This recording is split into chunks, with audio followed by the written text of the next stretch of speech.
Hello bachcho, let's read out the question first. A current I flows in a thin wire shaped as a rectangular, a regular polygon of n sides which can be inscribed in a circle of radius capital R. The magnetic field induction in the center of the polygon due to one side of the polygon is.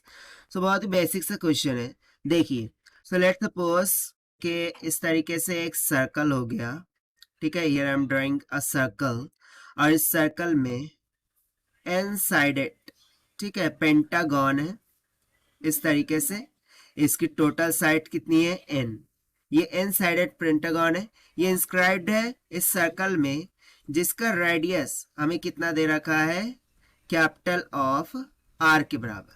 सो हमें find out करना है magnetic field induction at this centre, जो कि इस circle का भी centre होगा, polygon का भी सेंटर होगा, to one side of the polygon, यानी कि सिर्फ एक साइड ऑफ द पॉलीगॉन के लिए.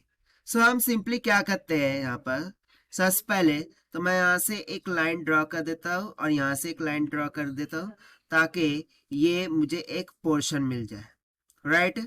सो ये जो पोर्शन है ना, ये यहाँ पर इम्पोर्टेंट है और बस इसी के लिए हम कैलकुलेशन को देखेंगे. तो सबसे पहले तो हम बात कर लेते हैं यहाँ पर की कॉन्सेप्ट की, which we are going to use here for this question. So किसी भी फाइनाइट वायर के लिए मैग्नेटिक फील्ड का फॉर्मूला क्या होता है?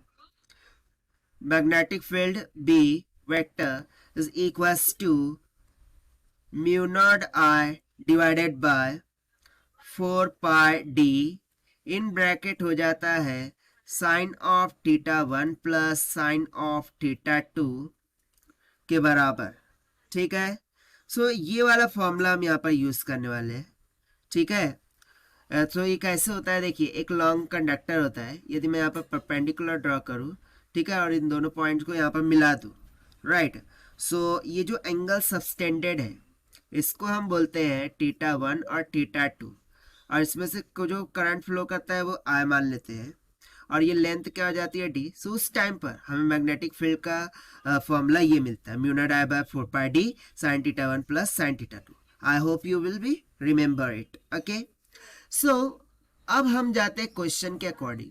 तो सबसे पहले मैं क्या करूंगा कि इसमें एंगल सबटेंडेड फाइंड करूंगा. सो उसे फाइंड करने के लिए देखिए मैं यहाँ पर एक परपेंडिकुलर ड्रॉ करता हूँ. सो ये दोनों हाफ हाफ होंगे. बट यदि मैं इस पूरे कंप्लीट सबटेंडेड एंगल का मान ज्ञात करूं, सो एक कंप्लीट सर्कल का एंगल कितना होता है? 2 पाई के इक्वल. इसमें टोटल कितनी साइड्स है? n. So can I say that कि complete angle 2 pi by n के बराबर होगा. ये जो कंप्लीट एंगल है ये 2 पाई बाय n के बराबर होगा. यदि मैं इसको हाफ कर दूं, आधा आधा, सो ये जो आधा वाला है वो कितना हो गया? पाई बाय n. और इधर का भी ये हाफ कितना हो गया? पाई बाय n के बराबर. इतना क्लियर हो गया? ठीक है, इतना क्लियर है ना. नेक्स्ट अब हम क्या करेंगे कि देखिए ये r है, ठीक है, और ये तो one side of the polygon है. सो हमें यहाँ पर मैग्नेटिक फील्ड के लिए कैलकुलेशन के लिए लगने वाला है d. ठीक है ना. सो d यहाँ पर किससे बोलेंगे? ये जो परपेंडिकुलर डिस्टेंस हमें दिख रहा है उससे. सो इस परपेंडिकुलर डिस्टेंस को कैसे फाइंड करेंगे? Simply by using the trigonometry property. यदि मैं यहाँ से इस एंगल का मान लिखूं, सो मैं लिख सकता हूँ कि जो cos पाई बाय n है this will be equals to d by r. So यहाँ से d का मान कितना मिल गया? r cos of pi divided by n के इक्वल. ठीक है. अब हम यहाँ पर लगा देंगे कंसेप्चुअल फॉर्मूला कि magnetic field at centre of the polygon will be equals to mu naught r divided by 4 pi d. ठीक है, 4 pi D in bracket sine of theta 1 plus sine of theta 2 हो जाएगा. So this will be equals to mu naught I divided by 4 pi into D. D का मान R cos of pi divided by N आ रखा है. In bracket sine of theta 1 कितना होगा? Pi by N. यहाँ पर हमने डायग्राम में लिख भी दिया है. उसके बाद साइन ऑफ थीटा कितना है? पाई बाय एन. सो देखिए sine pi by N, sine pi by N, 2 sine pi by N हो जाएगा. सो इसको ना हम नेक्स्ट स्लाइड पे करते हैं. सो यहाँ से देखिए magnetic field at centre of polygon will be equals to mu naught I divided by 4 pi cos of pi by n. ठीक है. ओके, यहाँ पर आर भी तो आ रखा है, आर कहाँ गया? सो आर भी सब्स्टिट्यूट कीजिए। सो ये हो जाएगा 2 sine of pi by n के बराबर। अब यहाँ से मैं 2 से कैंसिल कर दूंगा, सो 2 तक चला जाएगा। सो ये हो जाएगा mu naught I divided by 2 pi r. Now sine upon cos, इसको हम क्या लिख सकते हैं? tan। सो पहले मैं यहाँ पर लिख देता हूँ आपके लिए कि sine pi by n divided by cos pi by N हो जाएगा।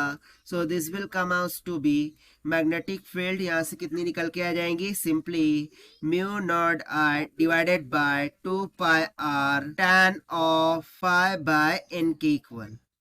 ठीक है, और यही हो जाएगा हमारा आंसर फॉर दिस क्वेश्चन, जो कि हमने सॉल्व किया है by using the conceptual formula of magnetic field से। ना इसकी यूनिट क्या होंगी? सो सिंपली टेस्ला हो जाएंगी। Now let us check the option. So option C will become correct. So this is the required solution. I hope you understood well. Best of luck. Thank you.